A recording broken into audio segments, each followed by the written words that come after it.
আমাদের দেশের মুখ্য নির্বাচন কমিশনার জ্ঞানেশ কুমার এবং তার সহযোগী দুই নির্বাচন কমিশনার, তাদের যে নিয়োগ হয়, এই নিয়োগ সংক্রান্ত যে আইন রয়েছে সেই আইনকে চ্যালেঞ্জ করা মামলায় শেষ পর্যন্ত সুপ্রিম কোর্ট কি আইনটি বাতিল করে দেবে? সুপ্রিম কোর্ট যদি আইনটি বাতিল করে দেয়, অসাংবিধানিক বলে, তাহলে জ্ঞানেশ কুমার এবং অন্য যারা এই আইন প্রণয়নের পরে নির্বাচন কমিশনের দায়িত্ব পেয়েছেন, তাদের নিয়োগ কি বাতিল হয়ে যাবে? তাদের সময়ে যতগুলো নির্বাচন হয়েছে সেই নির্বাচনগুলো কি চ্যালেঞ্জে পড়ে যাবে? বিরোধীরা কি সেই নির্বাচনের বৈধতা নিয়ে প্রশ্ন তুলবে? দেশের রাজনীতিতে কি বড় ধরনের প্রভাব পড়বে? সুপ্রিম কোর্টে যে মামলা চলছে, এখনো শেষ হয়নি, সেই মামলায় বাদী কারা, বিবাদী কারা, বিচারপতি কারা, এবং বিচারপতিরা এখনো পর্যন্ত সেই মামলায় কি কি মন্তব্য করেছেন এবং এই মামলায় কি হতে পারে শেষ পর্যন্ত, অনেক কিছু বিষয় একেবারে গোড়া থেকে সবটা বুঝিয়ে দেব, সবটা আলোচনা করব আজকের এই বিশেষ ভিডিওতে। কারণ জ্ঞানেশ কুমার মুখ্য নির্বাচন কমিশনার হিসেবে তার যে চাকুরি, মুখ্য নির্বাচন কমিশনার পদে, সেটা কিন্তু এখন ঝুলে রয়েছে বলতে পারি অনেকটা সুপ্রিম কোর্টের আপনার ইচ্ছার ওপরে বা সুপ্রিম কোর্টের বিচারের ওপরে।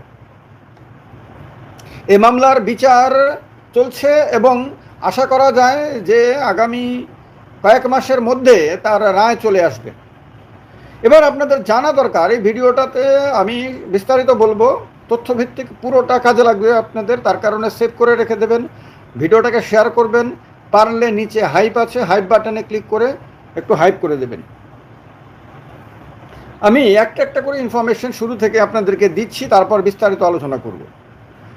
প্রথমত হলো, মামলাটি 2023 সালের ডিসেম্বরের শেষ দিকে রাষ্ট্রপতি আইনটি 2023 সালের ডিসেম্বর মাসের শেষের দিকে রাষ্ট্রপতির অনুমোদন পাওয়ার পরপরই মামলাগুলো দায়ের করা হয়। মামলা দায়ের করেন কারা? প্রধান আবেদনকারী ডক্টর জয়া ঠাকুর 2024 সালের 2রা জানুয়ারি সুপ্রিম কোর্টে এই আইনের বিরুদ্ধে প্রথম মামলা দায়ের করেন। প্রথম চ্যালেঞ্জ হয় এই আইনটি সুপ্রিম কোর্টের মধ্যে।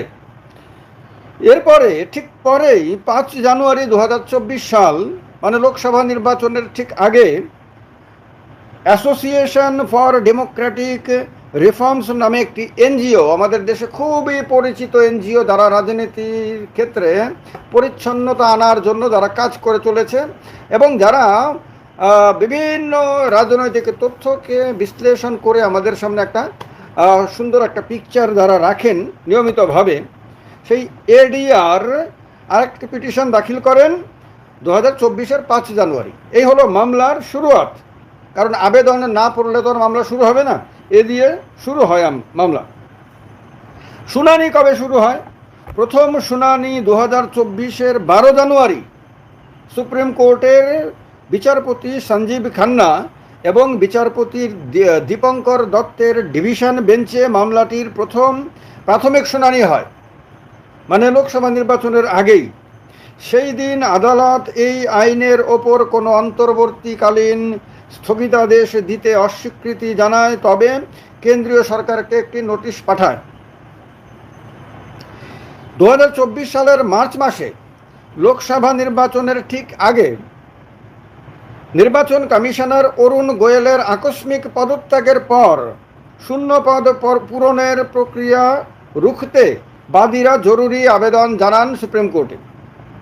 এর পরিপ্রেক্ষিতে 25 মার্চ 2024 এবং 21 মার্চ 2024 সুপ্রিম কোর্টে জরুরি শুনানি হয়। আদালত তখনও নতুন নিয়োগের ওপর স্থগিতাদেশ দেয়নি। মামলাটির মূল বিষয়ের ওপর বিস্তারিত ও চূড়ান্ত শুনানি শুরু হয়েছে সম্প্রতি। 2024-এ শুরু হয়েছিল, এরপর 25 চলে গেল, 26ও অর্ধেক চলে যাচ্ছে। আপনার সম্প্রতি শুরু হয়। বিচারপতি দীপঙ্কর দত্ত এবং বিচারপতি সতীশ চন্দ্র শর্মার বেঞ্চে 2026 সালের 6 মে থেকে এই মামলার নিয়মিত এবং ধারাবাহিক শুনানি শুরু হয়েছে। 6 মে থেকে বর্তমানে মামলাটির চূড়ান্ত শুনানির পর্যায়ে পার করেছে এবং এটি কোনো বৃহত্তর সংবিধান বেঞ্চে পাঠানো হবে কি না তা নিয়ে আদালতে বিবেচনা করছে। মামলাটি অত্যন্ত গুরুত্বপূর্ণ। এই মামলাটির ওপরে অনেক কিছু নির্ভর করবে, কারণ আমাদের দেশের সংসদে তৈরি করা আইনকে চ্যালেঞ্জ জানানো হয়েছে এই মামলায়।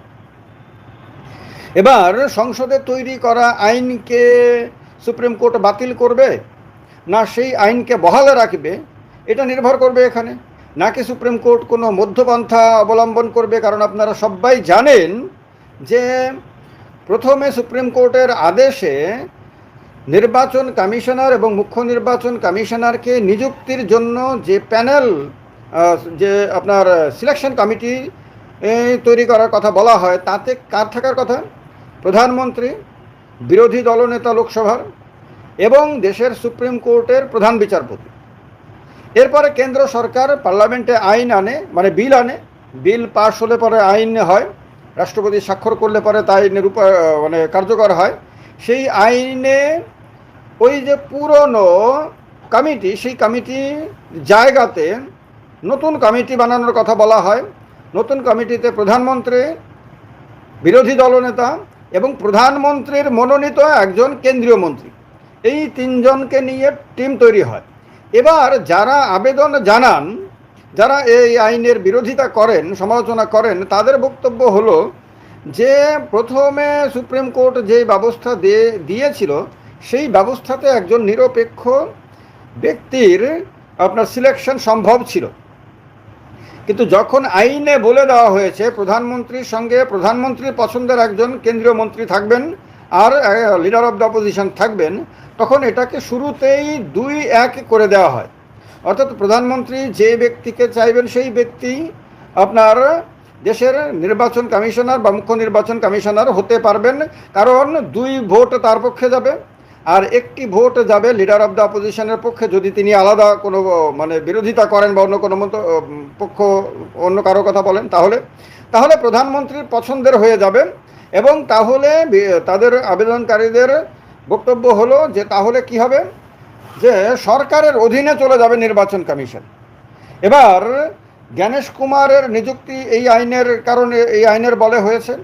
তার নিযুক্তির পরে তার ভূমিকা নিয়ে বারবার প্রশ্ন উঠেছে এবং এখনও উঠছে।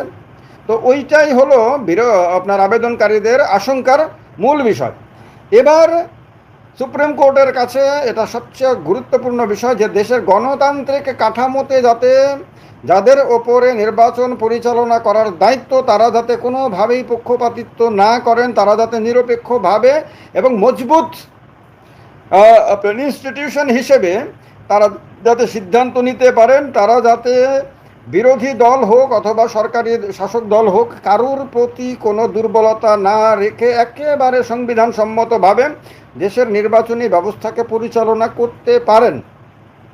এটা হলো তাদের আপনার সুপ্রিম কোর্টের কাছে দায়িত্ব, যে এরকম ব্যবস্থা এখন দেয়া।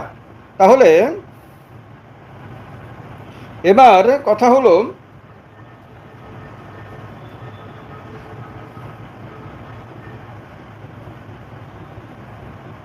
এবার বৃহত্তর বেঞ্চের কাছে সুপ্রিম কোর্ট পাঠাবে কিনা, এটা একটা চ্যালেঞ্জ। এবার আপনারা শুনুন যে বিভিন্ন সময়ে বিচারপতিরা এই মামলায় কি মন্তব্য করেছেন। এটা অত্যন্ত ইন্টারেস্টিং, অত্যন্ত গুরুত্বপূর্ণ এবং এই মামলা সম্বন্ধে আপনাদের অনেক কিছু স্পষ্ট করে দেবে। তার আগে একবার বলে নিই যে আমার ডেসক্রিপশনে আমার পছন্দের প্রোডাক্ট নিয়ে স্টোর এর লিঙ্ক দেওয়া হয়েছে।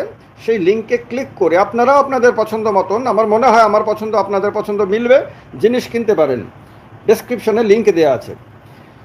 সুপ্রিম কোর্টে মুখ্য নির্বাচন কমিশনার এবং নির্বাচন কমিশনার নিয়োগ সংক্রান্ত 2023 সালের আইনটির চ্যালেঞ্জ মামলায় বিভিন্ন শুনানিতে বিচারপতিদের মন্তব্য অত্যন্ত তাৎপর্যপূর্ণ, এআই রিসার্চ বলছে। বিশেষ করে 2024 সালের প্রাথমিক পর্যায় এবং 2026 রেগুলার মানে মে মাসে শুরু হওয়া চূড়ান্ত শুনানিতে বিচারপতিদের বেঞ্চ কেন্দ্র সরকারকে বেশ কিছু কঠোর ও খোলামেলা প্রশ্ন করেছে। কি করেছে এবার শুনুন সেই মন্তব্যগুলো। 12 জানুয়ারি 2024 প্রাথমিক শুনানিতে বিচারপতি সঞ্জীব খান্না এবং বিচারপতি দীপঙ্কর দত্তের বেঞ্চ মামলাটি প্রথম যখন আদালতে ওঠে তখন বাদী পক্ষ আইনটির ওপর অবিলম্বে অন্তর্বর্তী স্থগিতাদেশের দাবি জানায়। বিচারপতিদের পর্যবেক্ষণ, আমরা এই মুহূর্তে সংসদে পাশ করা কোনো আইনের ওপর এভাবে স্থগিতাদেশ দিতে পারি না। এটি আইনি প্রক্রিয়ার পরিপন্থী, তবে বিষয়টি খতিয়ে দেখার মতো, তাই আমরা কেন্দ্র সরকারকে নোটিশ জারি করছি এবং তাদের জবাব জানতে চাইছি। এটা প্রথম দিকে ছিল বিচারপতিদের মন্তব্য। এরপরে 21 মার্চ 2024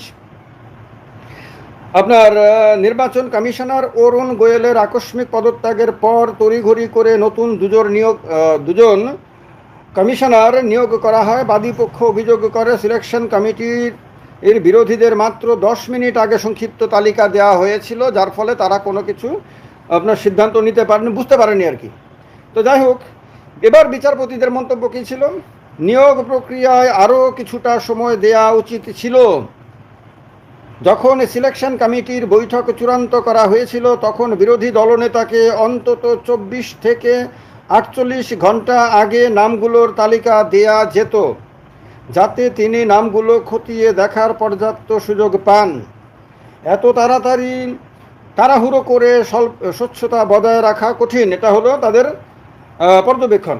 আদালত আরও যোগ করে, অবশ্যই সংবিধানে বলা আছে যে সংসদ এই বিষয়ে আইন তৈরি করতে পারবে, তবে সেই আইনের মূল উদ্দেশ্য হওয়া উচিত নির্বাচন কমিশনের স্বাধীনতা বজায় রাখা।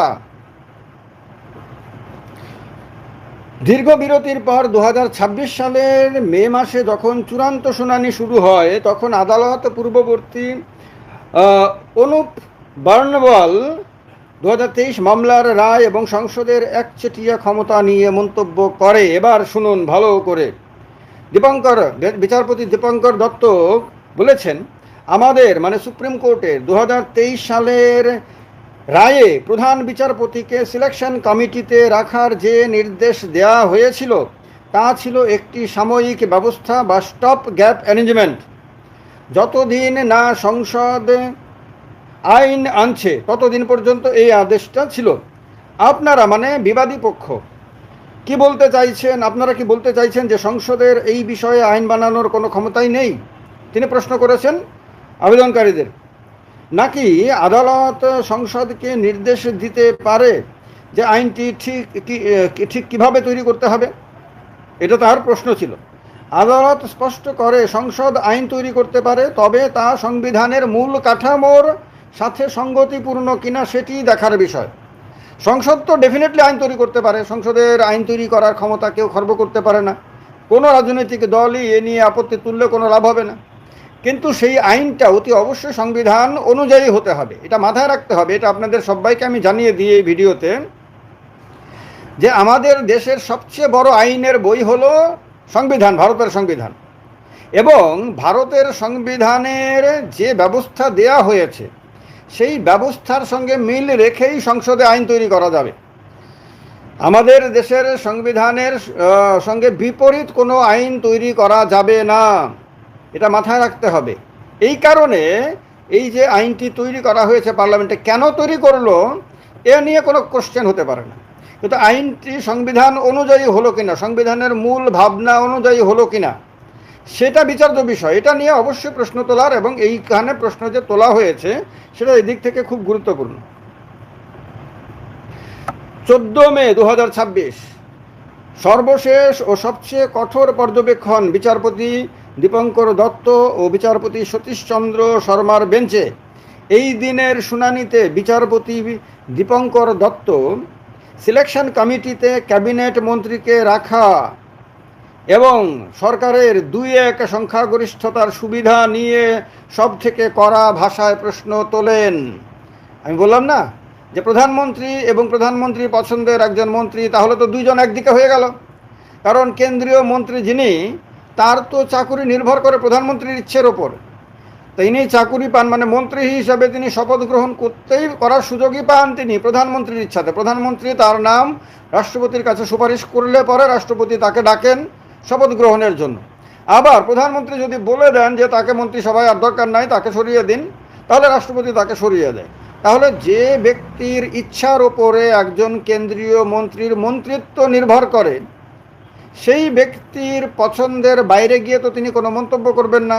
কারণ মন্ত্রিসভাতেও প্রধানমন্ত্রী তার নেতা, রাজনৈতিক তার দলের মধ্যেও তিনি নেতা। তো সুতরাং নিজের নেতার মতের বিরুদ্ধে তিনি যাবেন না। তাহলে শুরুতেই দুইটা ভোট একদিকে হয়ে গেল, আরেক দিকে কয়টা ভোট? একটা ভোট। একটা ভোট কার? একটা ভোট হলো বিরোধী দলনেতার। এবার যতই চেষ্টা করুক না কেন, বিরোধী দলনেতা যতবারই বলুক না কেন, ভোটাভুটি হলে বিরোধী দলনেতা প্রত্যেকবার হারবেন, এটা আগে থেকেই গ্যারান্টেড হয়ে গেল এই আইন অনুসারে। এবার তিনি বলেছেন, বিচারপতি দীপঙ্কর দত্ত বলেছেন, নির্বাচন কমিশনকে শুধু স্বাধীন হলেই চলবে না, তাকে দৃশ্যত স্বাধীন মনে হতে হবে। অর্থাৎ নির্বাচন কমিশন স্বাধীন সংস্থা বলে দিল, হয়ে গেল না, তা না, তাকে দেখা যেতে হবে যে সে স্বাধীনভাবে কাজ করছে কিনা। মানে আমরা যারা ভারতের নাগরিক, আমাদের চোখে পড়তে হবে। এদিক থেকেই এই আলোচনাগুলো অত্যন্ত গুরুত্বপূর্ণ, এগুলো আপনাদের সবাইকে বুঝতে হবে। আপনি কোন পার্টির সাপোর্টার এটা আমার কিচ্ছু আসে যায় না, কিন্তু আপনার জন্য, কারণ আজকে আপনি হয়তো বিরোধী দলে আছেন, দলের সমর্থক আছেন, কালকে শাসক দলের সমর্থক হতে পারেন। আজকে আপনি শাসক দলের সমর্থক আছেন, কালকে বিরোধী দলের সমর্থক হতে পারেন। আপনার কালচক্রের কারণে ক্ষমতা পাল্টে যায়, আজকে এই পার্টি তো কালকে আরেক পার্টি হতে পারে। তো আপনার জন্য এখন হয়তো অতটা ইম্পর্টেন্ট না হতে পারে, তখন ইম্পর্টেন্ট হতে পারে। এখন খুব ইম্পর্টেন্ট মনে হতে পারে, তখন আবার আপনার কাছে ইম্পর্টেন্ট মনে নাও হতে পারে। আমার বক্তব্য হলো আপনাকে ভালো করে এই বিষয়গুলোকে বুঝতে হবে। বলছে আপনারা কমিটিতে লোকসভার বিরোধী দলনেতাকে রেখেছেন, কিন্তু সিদ্ধান্ত তো হচ্ছে 2-1 সংখ্যাগরিষ্ঠতায়, এবং তৃতীয় সদস্যটি হলেন প্রধানমন্ত্রীর মনোনীত একজন ক্যাবিনেট মন্ত্রী। বিচারপতি দীপঙ্কর দত্ত বলছেন, তাহলে এই কমিটিতে স্বাধীনতার যে খোলস বা প্রদর্শন করা হচ্ছে তার অর্থ কি? তিনি প্রশ্ন তুলেছেন। এবার দীপঙ্কর দত্ত বিচারপতি তিনি বলেছেন, আমি ভাবছিলাম একজন সিবিআই ডিরেক্টর নিয়োগের কমিটিতে দেশের প্রধান বিচারপতি থাকতে পারেন, আইন শৃঙ্খলা বা আইনের শাসন রক্ষার খাতিরে, কিন্তু দেশের গণতন্ত্র বাঁচিয়ে রাখার জন্য বা একটি পরিচ্ছন্ন ও অবাধ নির্বাচন নিশ্চিত করার জন্য কমিটিতে একজন সম্পূর্ণ নিরপেক্ষ ব্যক্তি থাকতে পারবেন না। মানে ভাবেন, সিবিআই ডিরেক্টর, কদিন আগে তো রাহুল গান্ধী গেলেন, চিফ জাস্টিস অফ ইন্ডিয়াও গেলেন প্রধানমন্ত্রীর বাড়িতে, সেখানে মিটিং হলো, আপনারা দেখেছেন হয়তো, তার ভিডিও দেখেছেন বা সংবাদপত্র পড়েছেন। সিবিআই ডিরেক্টরকে নিয়োগ করা, সিবিআই ডিরেক্টরের ওপরে আমার দেশের সম্পূর্ণ গণতান্ত্রিক কাঠামো নির্ভর করে না। সিবিআই সারা দেশের সব বিষয় নিয়ে তদন্ত করে না, এবং সিবিআই অবাধ বিশাল ক্ষমতাও না। সিবিআই কোনো সাংবিধানিক কোনো প্রতিষ্ঠানও না। সিবিআই চাইলে আমার দেশের গণতান্ত্রিক ব্যবস্থাটাকে এদিক ওদিক করে দিতে পারবে না। সেই সিবিআই ডিরেক্টরের সিলেকশন কমিটিতে দেশের চিফ জাস্টিস রয়েছে, এতে সরকারের কোনো আপত্তি নেই। কিন্তু যার ওপরে, যে প্রতিষ্ঠানের ওপরে আমার দেশের সম্পূর্ণ গণতান্ত্রিক কাঠামোটা নির্ভর করছে, সেই নির্বাচন কমিশনারদের নিয়োগের ব্যাপারে চিফ জাস্টিস অফ ইন্ডিয়া থাকতে পারবেন না, সেখানে থাকতে হবে প্রধানমন্ত্রীর পছন্দের একজন কেন্দ্রীয় মন্ত্রী। এই প্রশ্নটাই মূলত দীপঙ্কর দত্ত করেছেন, ফলে মামলা অত্যন্ত ক্রুশাল হয়ে গেছে। তিনি বলেছেন, আমরা বলছি না যে প্রধান বিচারপতিকেই থাকতে হবে, কিন্তু একজন নিরপেক্ষ ব্যক্তি কেন থাকবেন না? এবার চিফ জাস্টিস অফ ইন্ডিয়া ছাড়া আর কাকে এক্ষেত্রে নিরপেক্ষ হিসেবে এনে বসানো যেতে পারে আমার তো সন্দেহ রয়েছে। রিজার্ভ ব্যাংকের গভর্নর জেনারেলকে তো নিশ্চয়ই না, তাকেও কেন্দ্র সরকারই নিয়োগ করে। তাছাড়া আপনার স্টাফ সিলেকশন কমিটি বলেন, ইউপিএসসির চেয়ারম্যান বলেন, তাদেরকেও কেন্দ্র সরকার নিয়োগ করে, তাদের দ্বারাও হবে না। কোনো ইউনিভার্সিটির ভাইস চ্যান্সেলর হবে না, কারণ কেন্দ্রীয় সরকারই অথবা রাজ্য সরকার তাদেরকে নিয়োগ করে, সুতরাং তারাও হবে না। তাহলে কে এমন রয়েছে যাকে আপনার কেন্দ্রীয় সরকার নিয়ন্ত্রণ করতে পারে না, অন্ততপক্ষে কাগজে পত্রে? কে এমন রয়েছে যাকে কোনো রাজনৈতিক দল নিয়ন্ত্রণ করতে পারে না? সেই ক্ষেত্রে তো চিফ জাস্টিস অফ ইন্ডিয়া রয়েছে। আর চিফ জাস্টিস অফ ইন্ডিয়াকে বাদ দিলে যদি বলা হয় যে না হাইকোর্টে চিফ জাস্টিস থাকবে, তাহলে তো এর কোনো যুক্তি নেই, কারণ অনেকগুলো হাইকোর্ট রয়েছে, অনেকজন চিফ জাস্টিস অফ হাইকোর্ট রয়েছেন, তাদের মধ্যে কাকে বসানো হবে? আর তিনি তো একটা হাইকোর্টের চিফ জাস্টিস, সুতরাং তার ব্যাপার এখানে আসে না, সারা দেশের ব্যাপার। সুতরাং চিফ জাস্টিস অফ ইন্ডিয়ার আপনার নামটা এখানে ইম্পর্টেন্ট। এরপরে আপনার দীপঙ্কর দত্ত কেন্দ্রের আইনজীবীর উদ্দেশ্যে বলেন যে ধরে নেওয়া যাক শাসক দলের 300 জন সাংসদ আছেন, সবাই তো আর মন্ত্রী হতে পারবেন না। প্রধানমন্ত্রী তার পছন্দের সেরা 25 জনকে মন্ত্রী বানালেন। ডেফিনেটলি প্রধানমন্ত্রী খুব পছন্দের না হলে তো কাউকে প্রধানমন্ত্রী তার ক্যাবিনেটে নেবেন না। সুতরাং যাকে তিনি ক্যাবিনেটে নিয়েছেন তিনি প্রধানমন্ত্রী পছন্দের ব্যক্তি। এবার আপনারা সেখান থেকে একজনকে এনে এই কমিটিতে বসালেন। একজন ক্যাবিনেট মন্ত্রী কি কখনো প্রধানমন্ত্রীর সিদ্ধান্তের বাইরে গিয়ে ভোট দিতে পারবেন বা প্রধানমন্ত্রীর বিরোধিতা করতে পারবেন? এই প্রশ্নটা করেছেন বিচারপতি দীপঙ্কর দত্ত সরকারের আইনজীবীর উদ্দেশ্যে। এর উত্তরে অ্যাটর্নি জেনারেল নাকি বলেছেন যে হয়তো পারবেন না, অর্থাৎ তিনি স্বীকার করে নিয়েছেন, না স্বীকার করার তো কোনো অর্থ নাই। তো এটা যত বড় আইনজীবী হোক না কেন, কেন্দ্রের যত বড় ভক্তই হোক না কেন, তিনি অস্বীকার করার তো সুযোগ পাবেন না, এটা না। কারণ তিনি সবাই জানেন যে প্রধানমন্ত্রীর ইচ্ছার উপরে একজন মন্ত্রীর মন্ত্রিত্ব নির্ভর করে। সুতরাং প্রধানমন্ত্রীর ইচ্ছার বাইরে গিয়ে যদি তিনি ভোট দেন, তাহলে প্রধানমন্ত্রী তো এই মিটিংয়ের পরে কিছুক্ষণ পরে হয়তো রাষ্ট্রপতির কাছে কাগজ পাঠিয়ে দেবেন, বলে দেবেন যে অমুককে আর আমার মন্ত্রিসভায় দরকার নাই, তার মন্ত্রিত্ব চলে যাবে। এরপরে প্রধানমন্ত্রীর পার্টিতে তার আর কোনো গুরুত্ব থাকবে বলে মনে হয় আপনাদের? তাকে মানে তার রাজনৈতিক অবস্থাটা কোন জায়গায় যেতে পারে মানে গুরুত্বের দিক থেকে? তো সুতরাং এটা অর্থহীন। এবার বিচারপতি আবার পাল্টা বলেন, তার মানে দাঁড়াচ্ছে পুরো নিয়োগ প্রক্রিয়াটি আদতে সম্পূর্ণ কার্যনির্বাহী বা সরকারের নিয়ন্ত্রণে রয়ে যাচ্ছে। এটা সরকারের নিয়ন্ত্রণে, ডেফিনেটলি সরকারের নিয়ন্ত্রণে, এ নিয়ে কোনো আপনার যদি কিন্তু কোনো সুযোগ নেই। এবার যেহেতু এই মামলায় সংবিধানের মৌলিক কাঠামোর ব্যাখ্যা জড়িয়ে রয়েছে, তাই বিচারপতিরা মন্তব্য করেন যেহেতু এখানে একটি অত্যন্ত গুরুত্বপূর্ণ সাংবিধানিক প্রশ্ন জড়িত, তাই আমরা এই মামলাটিকে 5 জন বিচারপতির বৃহত্তর সংবিধান বেঞ্চে পাঠানোর কথা গুরুত্ব সহকারে বিবেচনা করছি।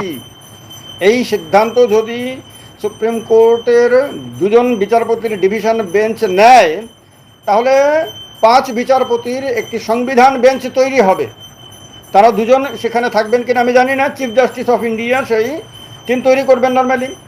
সেই 5 জন বিচারপতির সংবিধান বেঞ্চ এই মামলাটিকে শুনবে এবং ভালো করে শুনে তারা দেখবে যে সংবিধান অনুযায়ী এই মামলা টেকার মতন কিনা। যদি তারা দেখেন যে না এই আইনটি সংবিধান অনুযায়ী হয়েছে, তাহলে আইনের পক্ষে রায় দেবে যে আইন থাকবে, অসুবিধা নেই। যদি তারা দেখেন যে না এই আইনটি সংবিধানের মূল ভাবনা অনুযায়ী না, তাহলে আইনটিকে বাতিল করে দিতে পারেন। তাহলে এই যে বিরাট বড় তার মানে হলো শুধু এইটুকু মন্তব্য থেকে পরিষ্কার হয়ে যাচ্ছে যে 2 জন বিচারপতির দৃষ্টিতে এই মামলার গুরুত্ব কত ব্যাপক। তার কারণে এই মামলাটি নিয়ে এখন ভীষণ চিন্তায় রয়েছে একদিকে বিজেপি এবং এনডিএ, আর একদিকে কংগ্রেস এবং ইন্ডিয়া জোট। কেন বিজেপি এবং এনডিএ? কারণ হলো বিজেপির কাছে এটা জরুরি যে তাদের নেতৃত্বে তৈরি হওয়া আইনে টিকে যাক এবং সেই আইন অনুযায়ী কেন্দ্রের পছন্দ মতো ব্যক্তিরা নির্বাচন কমিশনে আসুক নিয়মিতভাবে, এবং নির্বাচন কমিশন যাতে পুরো নির্বাচনী প্রক্রিয়াতে তাদের সহযোগিতা করতে পারে সেই রকম যাতে তৈরি হয় ইনস্টিটিউশনটা, এটা তাদের জন্য গুরুত্বপূর্ণ। এনডিএরও অনেক দল, সব দল হয়তো না, কিন্তু অনেক দলই হয়তো মনে করতে পারে যে বিজেপির সুবিধা হলে তো আমাদেরও সুবিধা, নাও মনে করতে পারে। আবার কংগ্রেসের দিক থেকে এটা খুব গুরুত্বপূর্ণ, কারণ যদি এই আইন টিকে যায়, বাতিল না হয়, এবং জ্ঞানেশ কুমার এবং যারা যারা আপনার এখন আছেন তারা এবং পরবর্তী সময় যারা আসবেন তারাও যদি মূলত বিজেপির পছন্দের লোক হয়, মূলত প্রধানমন্ত্রীর পছন্দের লোক হয়, কেন্দ্রীয় সরকারের নিজেদের পছন্দের লোক হয়, তাহলে কংগ্রেসের পক্ষে রাজনীতি করা খুব কঠিন হয়ে যাবে। পশ্চিমবঙ্গের বিধানসভা নির্বাচনে আপনার নির্বাচন কমিশনের ভূমিকা নিয়ে বারবার প্রত্যেকটি স্টেজে তৃণমূল কংগ্রেস আপত্তি তুলেছিল। মমতা বন্দ্যোপাধ্যায়, অভিষেক ব্যানার্জি, তৃণমূলের প্রায় প্রত্যেকটি নেতা আপত্তি তুলেছিলেন। তারা বারবার বলেছিলেন যে জ্ঞানেশ কুমার সহ পুরো নির্বাচন কমিশন বিজেপির জন্য কাজ করছে, এই কথাগুলো তারা বারবার বলেছিলেন। তারা বারবার বলেছিলেন যে নির্বাচন কমিশন পক্ষপাতদুষ্ট আচরণ করছে, সংবিধান অনুযায়ী কাজ করছে না, এবং মামলা শেষ পর্যন্ত সুপ্রিম কোর্টে গড়িয়েছিল, সুপ্রিম কোর্ট হস্তক্ষেপ পর্যন্ত করেছিল বিভিন্ন সময়ে। মনে আছে আপনাদের? এই সমস্ত কিছু হয়েছিল। তাহলে বিরোধী দলগুলোর জন্য ইন্ডিয়া অ্যালায়েন্সের বিভিন্ন দল, আম আদমি পার্টি হোক, সমাজবাদী পার্টি হোক, শিবসেনা ইউবিটি হোক, আরজেডি হোক, এরকম বিভিন্ন দল, তৃণমূল কংগ্রেস টংগ্রেস, সবাই এই মামলা নিয়ে ভীষণ রকম টেনশনে রয়েছে। কারণ এই মামলা বাতিল হলে, এই মামলা বাতিল হলে না, মানে এই আইন বাতিল হলে, এবং যদি আবার চিফ জাস্টিস অফ ইন্ডিয়া ওই সিলেকশন কমিটিতে আসেন, সেই রকম যদি রায় হয়, তাহলে তাদের সামনে একটা আশার আলো জ্বলতে পারে। এরপরে হয়তো বা একেবারে কোনো দলের বশংবদ, ভীষণ প্রিয়পাত্র, ভীষণ দলের প্রতি অনুগত এইরকম কোনো ব্যক্তি হয়তো নির্বাচন কমিশনে নাও আসতে পারে। এরপরে হয়তো নির্বাচন কমিশন অনেকটাই নিরপেক্ষভাবে, বিরোধীদের ভাষায় অনেকটাই নিরপেক্ষভাবে হয়তো আচরণ করবেন। এতে হয়তো বিরোধীদের কম ক্ষতি হবে। এই কারণে তারাও তাকিয়ে রয়েছেন এই মামলার দিকে। এবার আমি আমার এআই এজেন্টকে প্রশ্ন করেছিলাম, আইনটি বাতিল হওয়ার সম্ভাবনা কতটুকু? আইনটি বাতিল, সুপ্রিম কোর্টে 2023 সালের এই নির্বাচনী আইনটি সিইসি অ্যান্ড ইসি অ্যাক্ট 2023 সম্পূর্ণ বা আংশিক বাতিল হওয়ার সম্ভাবনা উড়িয়ে দেয়া যাচ্ছে না। তবে এটি পুরোপুরি বাতিল হওয়া আইনি দিক থেকে বেশ জটিল। 2026 সালের মে মাসের বর্তমান পরিস্থিতি এবং বিচারপতিদের তীব্র পর্যবেক্ষণ বিশ্লেষণ করলে দেখা যায়, সুপ্রিম কোর্ট আইনটিকে সরাসরি ছুঁড়ে ফেলার চেয়ে এর কাঠামো পরিবর্তন বা সংশোধন করার দিকে বেশি ঝুঁকতে পারে। এবার কেন বলছে কথা? বিচারপতি দীপঙ্কর দত্তের সাম্প্রতিক পর্যবেক্ষণ ইঙ্গিত দিচ্ছে যে আদালত এই আইনের বর্তমান সিলেকশন কমিটির গঠন নিয়ে অত্যন্ত অসন্তুষ্ট। আইনটি ধাক্কা খেতে পারে মূলত দুটি কারণে। বলছে একটি কারণ হলো ভারতের সংবিধানে অবাধ ও নিরপেক্ষ নির্বাচন এবং গণতন্ত্রকে সংবিধানের বেসিক স্ট্রাকচার বা মৌলিক কাঠামো ঘোষণা করা হয়েছে। ওইখানে হলো আসল বিষয়টা। আদালত যদি মনে করে যে প্রধানমন্ত্রীর পছন্দের ক্যাবিনেট মন্ত্রীকে কমিটিতে রেখে 2-1 সংখ্যাগরিষ্ঠতার যে ব্যবস্থা করা হয়েছে তা নির্বাচন কমিশনের নিরপেক্ষতা নষ্ট করছে, তবে আদালত আইনটির ওই নির্দিষ্ট ধারা অসাংবিধানিক ঘোষণা করে বাতিল করতে পারে। 2 নম্বর পয়েন্ট বলছে, বিচারপতিরা স্পষ্ট বলেছেন প্রধান বিচারপতিকেই থাকতে হবে এমন কোনো কথা নেই, কিন্তু এমন একজন ব্যক্তি কেন থাকবেন না যিনি সম্পূর্ণ নিরপেক্ষ? আদালত সরকারকে বাধ্য করতে পারে আইনটি সংশোধন করে ক্যাবিনেট মন্ত্রীর জায়গায় কোনো নিরপেক্ষ সাংবিধানিক পদাধিকারী বা লোকপালের মতো কোনো ব্যক্তিকে অন্তর্ভুক্ত করতে। কিন্তু লোকপালের ক্ষমতাও তো সীমাবদ্ধ। সুপ্রিম কোর্টের ক্ষমতার সঙ্গে বা সুপ্রিম কোর্টের চিফ জাস্টিস এর ক্ষমতার সঙ্গে লোকপালের ক্ষমতার তো তুলনাই হয় না। আপনাদের লোকপাল সম্বন্ধে হয়তো সাধারণ ধারণা আছে, লোকপাল এবং লোকায়ুক্ত। আপনি যে রাজ্য থেকে আমার ভিডিও দেখছেন সেই রাজ্যে হয়তো লোকায়ুক্ত নিয়োগ করা হয়েছে। আপনি কি বলতে পারবেন লোকায়ুক্তর নাম কি আপনার রাজ্যের? যদি পারেন তাহলে আপনি এখানে লিখে জানান তো কমেন্ট বক্সে যে আপনার রাজ্যের লোকায়ুক্তের নাম আপনি জানেন কি না। যদি জানেন তার নিচে একটা সিদ্ধান্ত লোকায়ুক্তের সিদ্ধান্ত যেটা আপনার দৃষ্টি আকৃষ্ট করছে বা করেছে এবং আপনার রাজ্যে ব্যাপক আলোড়ন সৃষ্টি করেছে, এরকম একটা সিদ্ধান্ত লোকায়ুক্ত নিয়েছে, ঘোষণা করেছে, এখানে একটু কমেন্ট করে জানান তো, তাহলে আমি একটু সমৃদ্ধ হব, বাদ বাকি দর্শকরাও জানতে পারবেন যে কোন রাজ্যে কোন লোকায়ুক্ত এরকম কোনো ঐতিহাসিক রায় দিয়েছেন যেটা নিয়ে ব্যাপক চর্চা হচ্ছে। তো এই কারণে এটাও খুব ইম্পর্ট্যান্ট বিষয়। এবার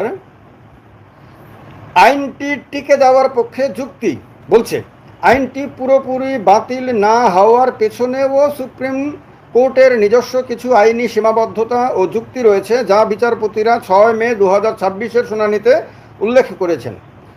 ঠিক কী বলেছেন? সংবিধানের অনুচ্ছেদ 324(2) অনুযায়ী নির্বাচন কমিশনার নিয়োগের নিয়ম কি হবে তা নিয়ে আইন বানানোর একক অধিকার দেশের সংসদের, পার্লামেন্টারি অধিকার রয়েছে ব্যাপারে আইন তৈরি করার।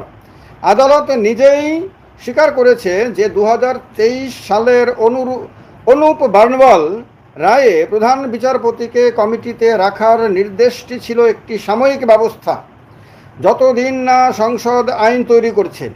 সংসদ এখন আইন তৈরি করে ফেলেছে, তাই আদালত সরাসরি বলতে পারে না যে সংসদের আইন বানানোর ক্ষমতাই নেই। আদালতের আদালত আইন বানাবে এরকম তো না, আইন বানানোর অধিকার আমাদের দেশের সংসদেরই, কিন্তু সেই আইনটি সংবিধান অনুযায়ী হয়েছে কিনা সেটা বিচার করার ক্ষমতা সুপ্রিম কোর্টে। সেটা সরকার ঠিক করবে না, এটা অন্য কেউ ঠিক করবে না, এটা একমাত্র সুপ্রিম কোর্টের কাছে সেই ক্ষমতা, বিচার বিভাগের কাছে সেই ক্ষমতা। এবার নীতিগত সিদ্ধান্ত কি হতে পারে? সাধারণ সরকারের নীতিগত বা আইনসভার আইনি সিদ্ধান্তে সুপ্রিম কোর্ট সহজে হস্তক্ষেপ করে না, যদি না তা মৌলিক অধিকারের চরম পরিপন্থী হয়।